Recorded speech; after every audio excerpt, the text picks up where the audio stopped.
আজকে আমি আপনাদেরকে এমন এক ব্যক্তির কথা বলবো যার ব্যাপারে নবী সাল্লাল্লাহু আলাইহি ওয়াসাল্লাম সাহাবীদেরকে বলেছেন, আবু বকরকে বলেছেন, ওমরকে বলেছেন, আলীকে বলেছেন তোমরা তাকে খুঁজে বের করবে এবং তার কাছে দোয়া চাইবে, কারণ আল্লাহ তাআলা তার দোয়া ফিরিয়ে দেন না।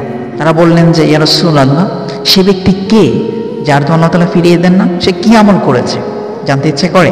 সহিহ মুসলিম 2542 নম্বর হাদিস। নবীজি বললেন, সেই আমান থেকে আসবে, সে করণী গোত্রের লোক, তার চেহারাটা এরকম হবে, তার কুষ্ঠরোগ হয়েছিল, চেহারা বিবরণ দিলেন যাতে তাকে চিনতে পারে। সাহাবীরা বললেন, সে এত সুমহান মর্যাদার অধিকারী, তাহলে সে কেন আপনার সান্নিধ্য লাভ করছে না? নবীজি বললেন, তার বাবা অনেক আগে মারা গিয়েছে। মায়ের খেদমাত করাকে সে আমার সাথে সাক্ষাৎ করার চাইতে উৎকৃষ্ট মনে করেছে। এই জন্য আল্লাহ তাআলা তার মর্যাদাকে এত সমুন্নত করেছেন। মোট কথা হচ্ছে, সে মায়ের খেদমাত করেছে, মায়ের দোয়ার বদৌলতে আল্লাহ তাআলা তাকে এত সুমহান মর্যাদার অধিকারী করেছে। ওমর রাদিয়াল্লাহু আনহু শাসন আমলে সে ইয়ামান থেকে এসেছিল, ওমর রাদিয়াল্লাহু তার কাছে গিয়েছেন, দোয়া চেয়েছেন। সে আসমানে এত সুমহান মর্যাদার অধিকারী কেন হয়েছে? মায়ের খেদমাত করে।